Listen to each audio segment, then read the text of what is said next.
Thumbnail দেখে যেটা চিন্তা করছেন যে পিনাকি কিভাবে অ্যাডভোকেট সাইফুল ইসলাম আলিফকে মারল, সেটা জানার আগে আপনাদেরকে একটু স্মরণ করিয়ে দেই। 2019 সালে ফেব্রুয়ারি বা মার্চ এই সময়টাতে, আমার ঠিক স্মরণ নাই, আমি একটা করেছিলাম, একটা ইসকন নিয়ে একটা পর্ব করেছিলাম। সেই ইসকনের পর্বটাতে দেখানো হয়েছিল যে ইসকন যে একটা জঙ্গি সংগঠন এবং এরা একত্রিত হচ্ছে, সংঘবদ্ধ হচ্ছে এবং এদের মূল টার্গেট হচ্ছে একটা বিশাল গণহত্যা চালানো। এটার জন্য তাদের অর্থ, তাদের ট্রান্সপোর্টেশন সুবিধা, তাদের অস্ত্র, তাদের সব ধরনের সুযোগ সুবিধা, এবং তারা যেটা করছিল সরকারি অফিসগুলোতে বড় বড় পদে যারা আছে তাদেরকে তারা টাকা পয়সা দিয়ে, নারী দিয়ে এইভাবে হাতে নিচ্ছিল।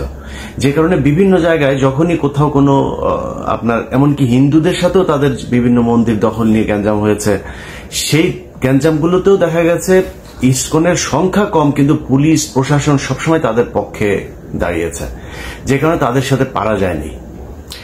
তো ওই সময় কিছু কিছু বিশেষজ্ঞ আছে, সেই বিশেষজ্ঞদের নাম বলতে চাই না, আর ঝামেলা বাধাইতে চাই না, কারণ 5 বছর অনেক যন্ত্রণা সহ্য করে আসছি, তো একটু শান্তিতে থাকতে চাই। হ্যাঁ, তো তারা বলেছিল ইসকন নাকি একটা তাবলিগ সংগঠনের মতো, এরা তাবলিগের মতো গান টান গায়, হ্যাঁ, এরা কৃষ্ণ ভাবনা করে, তো এটাই হচ্ছে তাদের মূল কাজ। এখন দেখেন বাংলাদেশের সবচেয়ে বিস্ফোরা হয়ে দাঁড়িয়েছে ইসকন। আমি ইসকনের এই হত্যাকাণ্ডে ডেইলি স্টারের একটা নিউজ গতকালকে করেছে, Chinmoy followers clash with cops in Chittagong, lawyer killed.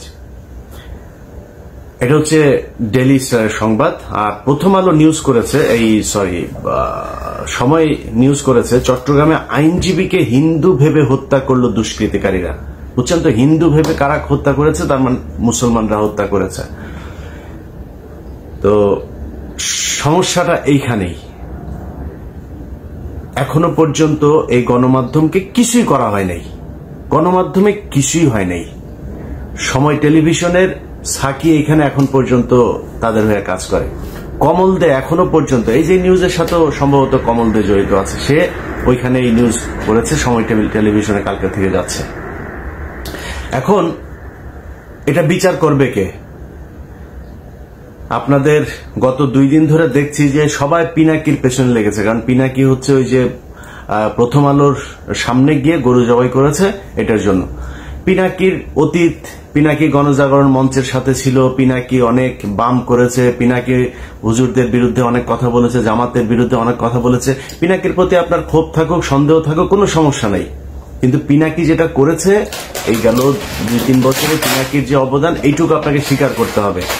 আর প্রথম আলোর সামনে যেটা করেছে, প্রথম আলোর সামনে ওই সময় ডাকা ঠিক ছিল কিনা, ওই সময় দাড়ি টুপিওয়ালা লোকজনের যাওয়া ঠিক ছিল কিনা, এত এত ডর ভয় দেখায় না, লাভ নাই। এই দেশের যেই সব এই কুকুরের ছানাগুলো সুশীল সাইজা তারপরে এইসব বলে না, এই কুকুরের ছানাগুলো এই জুলাই আগস্ট মাসে রাস্তায় নামে নাই। এরা আজকে এসে যে চেয়ারে বসে না, এই চেয়ারে বসা লোকজন এরা এখন দেখাচ্ছে যে আইন, হ্যাঁ, পত্রিকার সামনে যা করা যাবে না, পত্রিকার সামনে এখানে নিউ ইয়র্ক টাইমস, তারপরে এখানে CNN, BBC সবকিছু সামনেই প্রোটেস্ট করে মানুষ। তো প্রোটেস্ট করা যাবে না কিসের জন্য? ওইখানে যা প্রথম আলোর বিরুদ্ধে কিছু বলেন, প্রথম আলোর কারোর ধরে টান দেয় নাই তো, প্রথম আলোর সামনে গিয়েছে তারা গরু জবাই করে তারপরে মাংস খাবে, চলে যাবে। এই আন্দোলন এরকম হওয়া উচিত ছিল কি না ছিল সেটা নিয়ে আপনার অবজারভেশন থাকতে পারে, কিন্তু পিনাকি যেটা করেছে সেটা করার পরে সেই লোকগুলো গিয়েছে, তাদেরকে মারধর করা হয়েছে, মারধর করার পরে তারপরে নিয়ে আবার আটকে রাখা হয়েছে। প্রথম আলোর বিরুদ্ধে কি করা হয়েছে? ওই লোকগুলির অপরাধ কি ছিল? সেখানে গরু জবাই করতে গিয়েছে, এটা অপরাধ। কিন্তু এই প্রথম আলো এই গেল 15 বছরে অন্তত 1500 মানুষকে অন্তত তারা খুন করেছে। অন্তত এখন পর্যন্ত জেলখানায় আপনার কি কোনো অনুমান আছে কত হাজার আলেম আটক আছে? যে কয়জন আলেম বের হয়েছে সেই কয়জন আলেমরা নিজেরাও এদের নাম টাম বলে না, এদের ব্যাপারে আমার মনে হয় ওনাদের কোনো চিন্তা ভাবনা আছে কিনা সেটাও জানি না। আমি ইলিয়াস, আমার কথা আপনাদেরকে বলে রাখি, আমি ইলিয়াস অ্যাটর্নি জেনারেল পর্যন্ত যায় যদি একটা তদবির করি, ওনার কাছে যদি একটা উপকার চাই, উনি যদি আমাকে একটা উপকার করে, সেই উপকার দিয়ে অন্তত 20 কোটি টাকা আমি ইনকাম করতে পারি। আমি ইলিয়াস করি না। অ্যাটর্নি জেনারেলের কাছে যায় জিজ্ঞেস করেন, যতবার তাকে ফোন করেছি এই রাষ্ট্রের জন্য ফোন করেছি, এই আলেমদের ছাড়ানোর জন্য ফোন করেছি, বাবুল আক্তারের কথা বলেছি, বিডিআর এর হত্যাকাণ্ডে যারা আছে তাদের কথা বলেছি, কোনোদিন পার্সোনাল কোনো ইন্টারেস্ট নিয়ে তার কাছে যায়নি। জিজ্ঞেস করেন যায়। তো উনি আইনের ভেতরে থেকে যতটুকু সম্ভব হয়েছে, কিন্তু আলেম যারা আছেন আপনারা তো তাদের সাথে জেল খেটে এসেছেন, দেখেন নাই তাদের কি অপরাধ। আসিফ নজরুল বলে যে এই ডিজিটাল নিরাপত্তা আইন, সে আমাকে ওই দিন ফোন করে বলছে যে আপনার এখন সমস্যা কি, আপনি চলে আসেন, আপনার শুনলাম পাসপোর্ট নিয়ে সমস্যা। আরে আসিফ নজরুল, আপনি আমার পাসপোর্ট নিয়ে উনি দেখবেন। আরে আসিফ নজরুল ভাই, আপনি আমার পাসপোর্ট নিয়ে দেখবেন, আপনি এসবি রে বলেন না, পাসপোর্ট অফিসে বলেন না, ওদের যদি বাপের ক্ষমতা থাকে আমার পাসপোর্ট আটকায় রাখতো, ওদের বললেন ক্ষমতা থাকে, উনি আমাকে এই হেল্প করতে চায়। আপনার কাছে এই হেল্প চাই না তো ভাই, আপনার কাছে জীবনে কোনোদিন কোনো পার্সোনাল ইন্টারেস্ট নিয়ে জীবনে ইলিয়াস যাবে না। কিন্তু আপনি এই যে আলেমরা এখন পর্যন্ত আটকে আছে, ডিজিটাল সিকিউরিটি অ্যাক্টে অনেক আলেম আটক আছে, আপনার সেখানে ভূমিকা কি, আপনার পদক্ষেপ কি, আসলে কি কিছু নেওয়া হচ্ছে? কিছুই নেওয়া হচ্ছে না। এখন বালের এক আইন দেখাচ্ছে, ওইখানে প্রথম আলোর সামনে যাওয়া যাবে না, ডেইলি স্টারের সামনে যাওয়া যাবে না, কালবেলার সামনে যাওয়া যাবে না, হাজার হাজার পুলিশ আর্মি যায় সেখানে ভরে। আরে বেটা, তুই যে চেয়ারে বসছিস ওই চেয়ারটাই তো জোর করে দখল করে শেখ হাসিনা কি তোর কি ওইখানে বসেছে? তুই নির্বাচন করে আসছিস, তুই কোন সংবিধানের কোন ধারায় তুই এই চেয়ারে বসছিস? তুই এখন ঈদ আইন দেখাস। এই দেশ বিপ্লবের মধ্যে আছে, বিপ্লব করে আদায় করতে হবে। গতকালকে সাইফুল ইসলাম আলিফকে সেখানে খুন করা হলো, গোয়েন্দা সংস্থা কি বাল ফালাইছে সেই জায়গায়। এই যে 33 আপনার ডিভিশনের যে জিওসি, এই যে এখন জাহাঙ্গীর আলম ডিজিএফ এর চিফ, তার এখন তার কাজ কি, সে কি করছে? আসামিরা বাংলাদেশের ভেতরে এখন পর্যন্ত আছে, সে ধরছে না কেন? হত্যা মামলার আসামিরা ঘুরে বেড়ায়, তাদেরকে ধরা হয় না। কাজ কি আর্মির, সেনাবাহিনীর, গোয়েন্দা সংস্থার কাজটা কি? সাইফুল ইসলাম যে বের হলে ওকে মারবে জানে না? সামনেই তো ওরা ত্রিশূল নিয়ে দাঁড়ায় ছিল, এই খবর সেনাবাহিনীর কাছে ছিল না, মানলেন না কেন? পিনাকি যায় সেটা মারাইছে, তাইলে পিনাকির যেহেতু দোষ, তো পিনাকি এখানে প্রথম আলোর সামনে বিশাল ঘটনা ঘটলো, ওইটাও পিনাকি দোষ করছে, এই জন্য এটা ঘটছে। যারা এই 2 দিন সুশীল বাক্য ছাড়লেন তারা এটা ঠেকাইতে পারেন নাই কেন? যেই দিনের ঘটনা, এই পিনাকির ওই ঘটনার পরে 5 জনকে ধরে নিয়ে গেল তেজগাঁ থানায়। সারা রাত তাদের বলা হলো সকালে ছেড়ে দিবে, সকালে বলছে যে তাদেরকে করে দিবে। আমি ওখানে 3.5 ঘন্টা লাইনে ছিলাম। আমি বলেছিলাম যে তাদেরকে যতক্ষণ না ছাড়াবো, এটার জন্য যত খারাপ পরিস্থিতি তৈরি করা প্রয়োজন হয় সেটা করা হবে। তাহলে যদি নাকি না ছাড়তো তাহলে সেটা হইতো। তো ছাড়তে দেরি করলেন কেন? 3.5 ঘন্টা কেন আমার বসায় রাখলেন? 3.5 ঘন্টা পরে যায়, তারপরে ডিসি এসে সেটাকে সেই 5 জনকে ছাড়লেন। তার আগেই তো ছাড়তে পারতেন। এবং আপনারা চিন্তা করেন যে দেশের অবস্থা এই হয়ে যাবে, সেই হয়ে যাবে, তৃতীয় পক্ষ এখানে সুবিধা নেবে। তো তৃতীয় পক্ষ সুবিধা নিবে, ওই দিনই তো 3টা কলেজের মধ্যে মারামারি।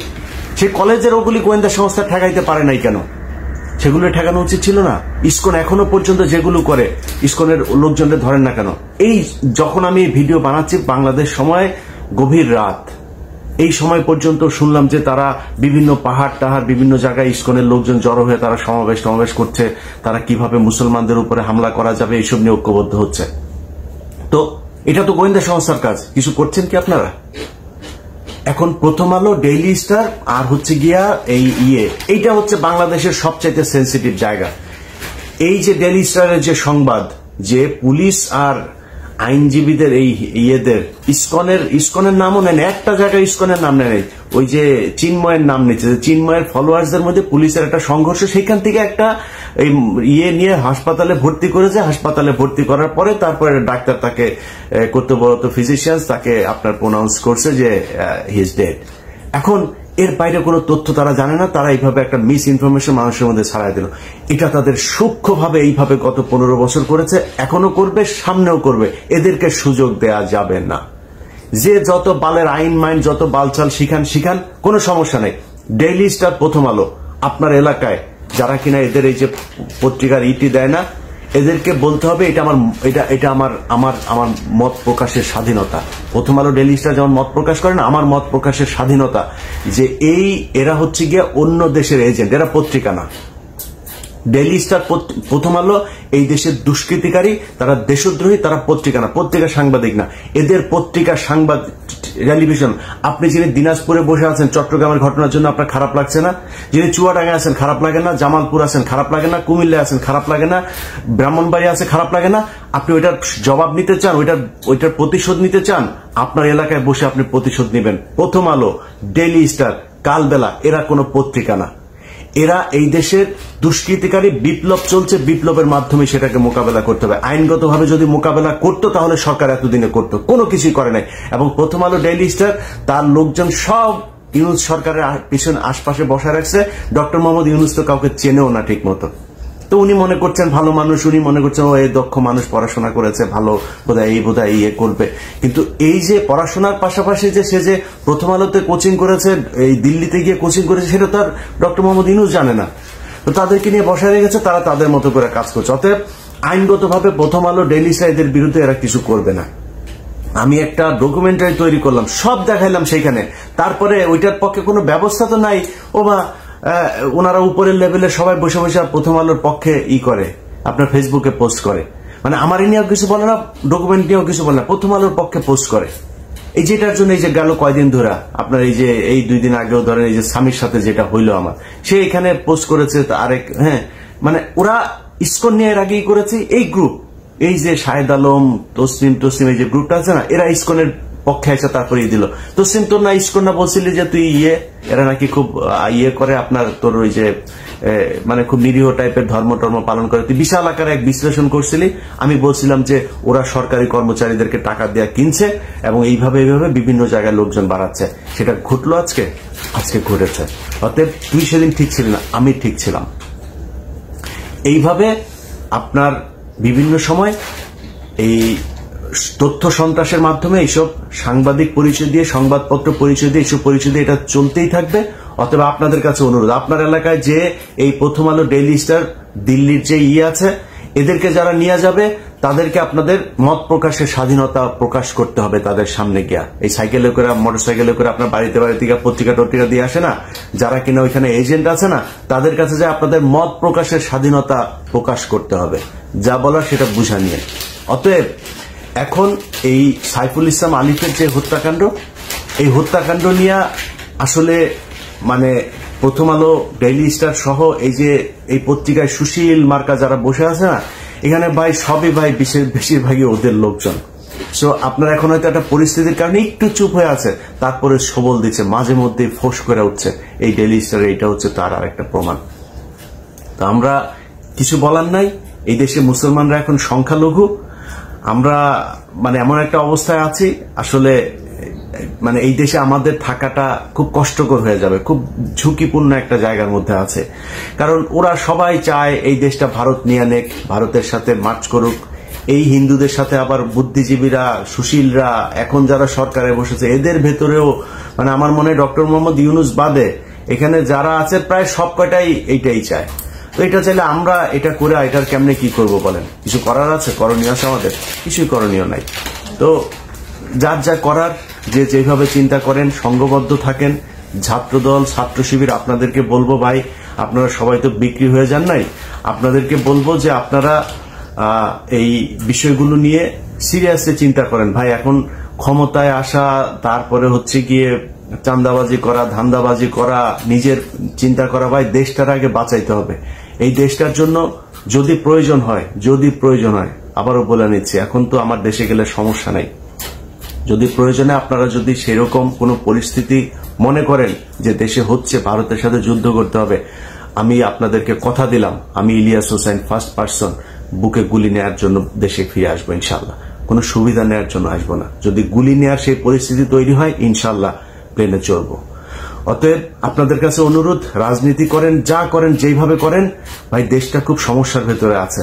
এই দেশের বিপ্লবটা শেষ হয় এবং অনেক কিছু এখন পর্যন্ত করতে হবে, সেটা বিপ্লবের মাধ্যমে। আপনাদেরকে এর আগের বার বলেছি যে এই যে আপনার ছায়ানট, তারপরে উদিচি, এগুলো আছে না, এরা এই যে শিল্পকলা একাডেমির করে দখল করে রাখছে। আমি জানি না সেটার অবস্থা কি।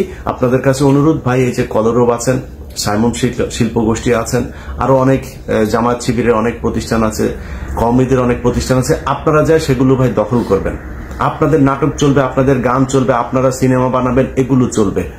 সো তারা যদি করতে যায় তারা তাদের মতো করুক, আপনাদের সময় দিয়ে তারপরে তাদের করতে হবে। শুধু তারা সেটা দখল করে রাখবে, এটা হবে না। বিপ্লবের অনেক কিছু ভাই দখল করে নিতে হবে। এখনো পর্যন্ত আইনগতভাবে এই সুশীলদের হাতে নিবেন। এই সুশীল কুকুরের ছানারা এরা জীবনে আপনাদের কথা বলবে না, আমাদের কথা বলবে না। যারা জীবন দিয়েছে তারা এই সুশীল না, তারা এখানে কোনো চেয়ারও পায় নাই, তারা কিছুই পায় নাই। একমাত্র এই নাহিদ আর আসিফ দুইজন এখানে আছে, দুইজন তারপরে খুবই সংখ্যালঘু প্রজাতির হয়ে আছেন। আসিফ যেসব কথাবার্তা বলেন সেসব কথাবার্তা বলার পরে তাকে আবার নানানভাবে থ্রেট দেওয়া হয়, এটা বলা যাবে না, ওইটা বলা যাবে না। নাহিদ তো এমনি চুপচাপ থাকে, একটু যেটুকুই করতে চায় সেইটুকুও মনে করেন তাকে বাধা দেওয়া হয়। এই দোষ ওই দোষ নানান কিছু করে তাদেরকেও কোণঠাসা করার চেষ্টা করা হচ্ছে। তো বিপ্লবের যেই মানে চরিত্র সেটা আসলে সরকার ধারণ করে না, যে কারণে এখনো বাইরে থেকে ফোর্সগুলি আপনাদেরকে ভাই এই বিপ্লবের সমাপ্তিটা করতে হবে, পরবর্তী যা করা সেটা করতে হবে। সবাই ভালো থাকবেন, আল্লাহ হাফেজ।